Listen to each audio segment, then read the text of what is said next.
Welcome back to Nick Lenz's Comic Corner Classics / Non-Classic. This is episode number 719 and Doubleshot number 623.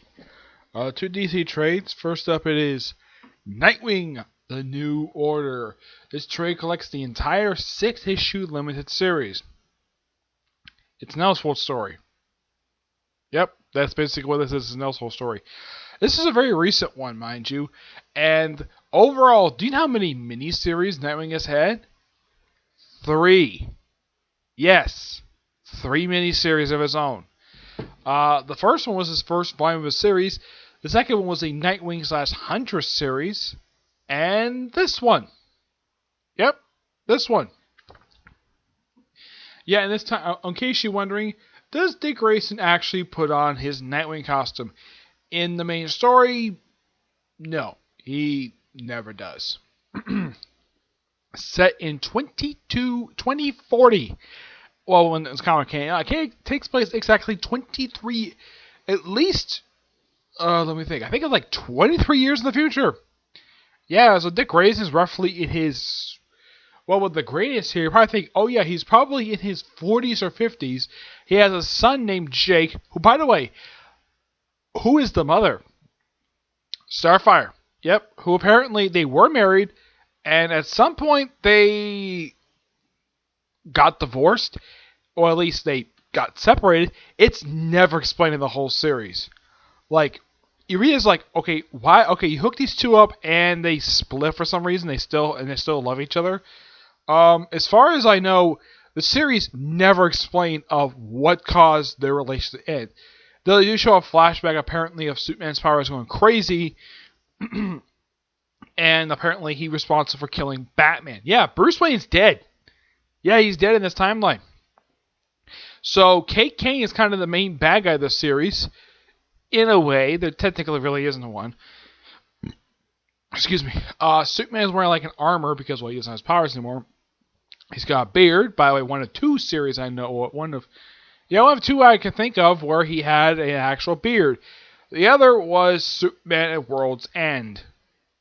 And also there was a one shot called Distant Fires. He had beard in that one as well. Though, in the case this one, it kind of reminds me of his beard he had Distant Fires. And of course he had a beard also in present day in the 90s. He had it briefly when he got amnesia. Yep.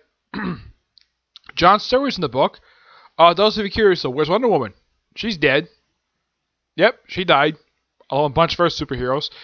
Jon Stewart works for the U.S. government, and his uniform is completely different from the traditional costume he's known for having. Let me show off his costume. I should point out the writing is done by Kyle Higgins, and the artwork is done by Trevor McCarthy. Trevor McCarthy. It is really good artwork. I'm trying to see if I can find Mr. Jon Stewart. Oh yeah, and apparently there's this group known as the Crusaders who actually have Nightwing symbol. Yep, they do. This is what Jon Stewart looks like in his timeline. Yeah, there is a close-up of him. Apparently he's kind of like a military uniform. Let's see here. Here we go. This is more closer up of what he looks like, close up. Yeah, that's his attire. Very militaristic.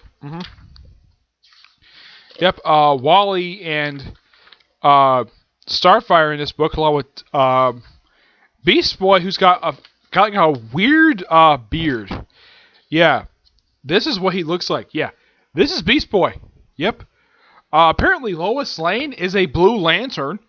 The other kind of wonders, though, where's Raven? Yeah, where the heck is Raven?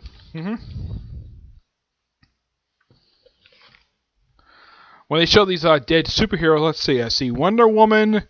I see, Wonder Woman's dead. How a lot of the superheroes apparently lost their powers because of something Dick Grayson did, and a lot of people hate him for that. Oh, because he's a dick anyways, and because his name is Dick.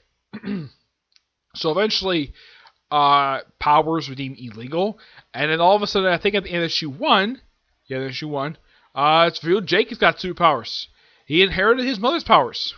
Yep. I should point out, though, the way they draw an older version of Starfire, she's still a very lovely woman.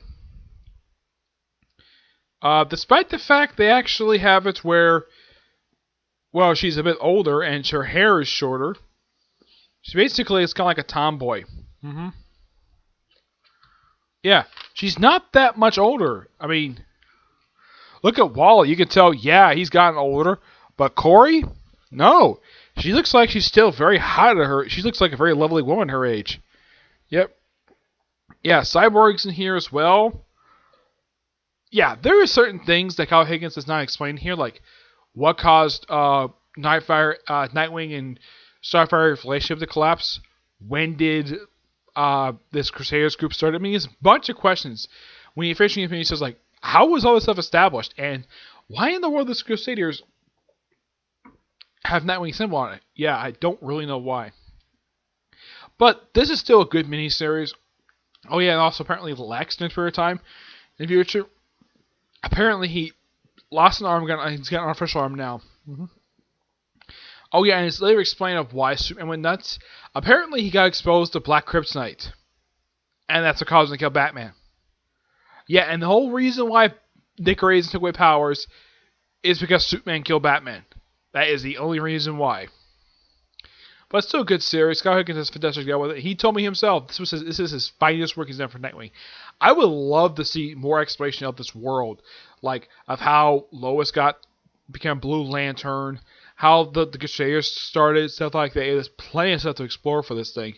I mean, it did basically open for stuff to be explored, but it all depends what DC Comics wants to do. I'm gonna give this book 9.5 out of 10. It's really good. Next up is, and this is now there was a sale that Barnes Noble has. Buy 2 trades, get 1 for free. I got this one and the Flash. I actually purchased those. This one I got for free. Harley Quinn, Volume 1, Power in the City, Hot in the City. Yep. Contains Harley Quinn, Volume 2, issues 0 through 8. Yep. Issue 0 is a very infamous issue. It's got a ton of artists on it. Now, Chad Hardin is the one who does all the rest of the issues, but here are the other artists who just do issue 0.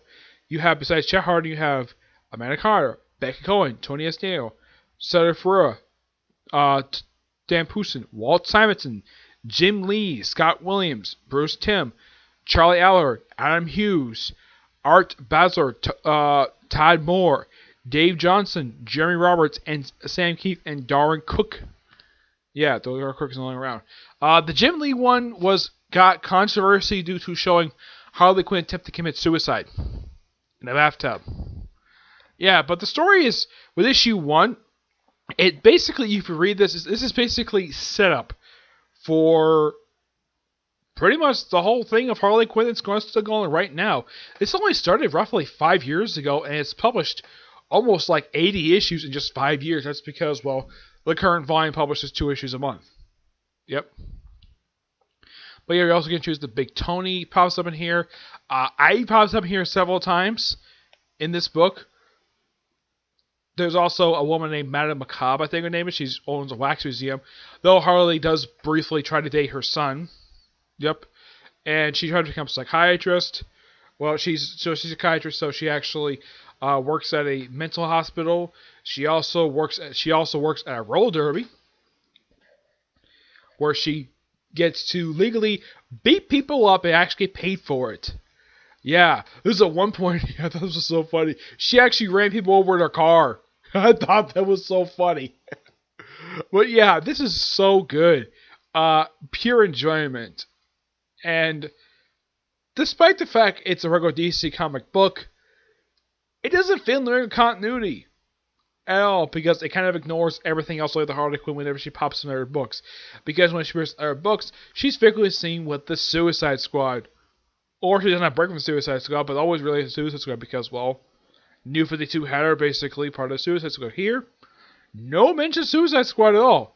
Yeah, that's the weird thing about this series. There is no reference to Suicide Squad at all, but Batman himself does make a physical appearance in here. Yes, it does. I get this book roughly a 9.5 out of 10. It's really good, fun. Yes, Harley does use her mallet in here a couple times. She actually used it to knock out some of the roller people. It's really good series.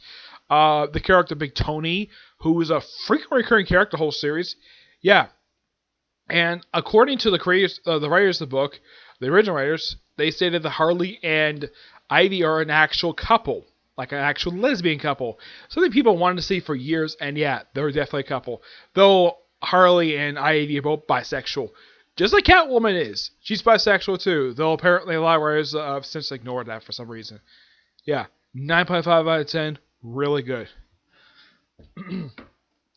Well, yeah, one of the storylines in here is her putting, like, she does a hit on her, and who puts a hit on her? She does it herself in her sleep. Yep, Ivy finds it out purely by accident. Yeah, Ivy loves hanging out with Quinn, with Harley Quinn. It's so funny. Such a hilarious book. Yep. Oh, how she get to be a psychiatrist? I mean, those two.